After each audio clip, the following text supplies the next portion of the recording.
ஸ்ரீவில்லிபுத்தூரில் இருக்கோம். வைகுண்ட வாசல் ஏத்தாப்பில் நின்றுருக்கோம்.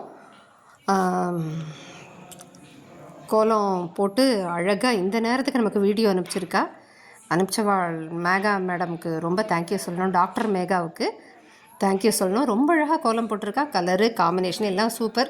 சரி, இந்த நேரத்தில் இந்த வீடியோ எதுக்கு அவசியம் தானா அப்படின்னு கேட்டால் பாருங்கள், மேலே இந்த இடத்துல வந்து ஆழ்வார் தேசிகர் பெரியாழ்வார்லாம் வந்து நின்றுருப்பா. இந்த இடத்துல பெருமாள் மேலே யாரும் இடிக்கக்கூடாது. பெருமாள் சேவிக்கிறது எல்லாருக்கும் முக்கியம். நீங்களும் ஒன்று தான், நானும் ஒன்று தான். அதனால் இடித்து பிடிச்சி தயவு செய்து வராதிங்கோ. முதல்ல பெருமாளோடைய பின்னாடி போயிடுங்கோ. போயிட்டே இருந்துட்டா போர்வையோட பெருமாள் வருவா. மெதுவாக அனுபவிங்கோ. அழகாக அனுபவிக்கணும், ஆண்டாளை அனுபவிக்கணும்.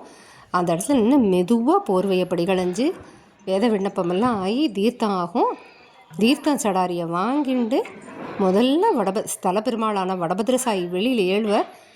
பரமபத வாசல் கிடச்சா தாண்டினா இப்போவே மோட்சம்னு நினச்சின்னு தடன்னு தலை தெரிச்சாப்புல பின்னாடி ஓடி அவர் பின்னாடி தயவு செய்து வராதிங்கோ.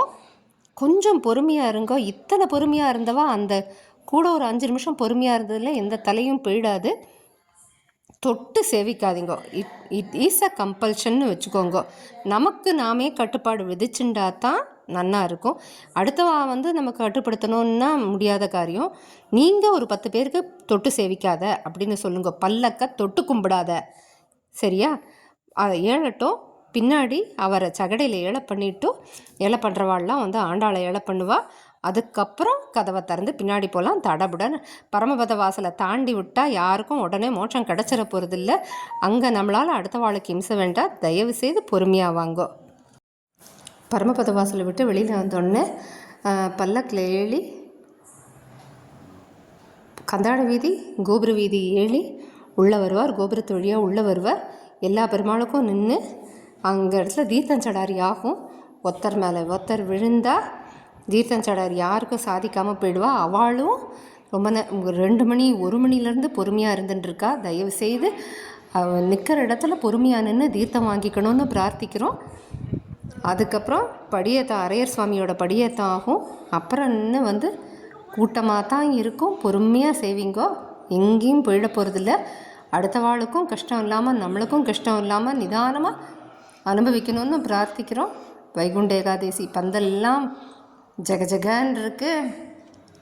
கோலமெல்லாம் போட்டு ரொம்ப அழகாக இருக்குது. சிவிலி தன்விபுரம் தயாராகின்றிருக்கு. நம்மளும் தயாராகவும் சீக்கிரம் போய் படுத்துக்கணும். காலையில் எழுந்திருந்து பெருமாளை சேவிக்கிறதுக்கு ஓடி வரணும். நான் உள்ளே போக மாட்டேன், எதிர் சேவை தான் சேவிப்பேன். அப்புறம் 4-5 நாள் டெய்லி இந்த இடத்துல சேவிக்கலாம். டாக்டர் மேகாவோட கோலத்தோட ஆண்டாள் மன்னாரையும் வடபத்ரசாயியும் அனுபவிப்போம்.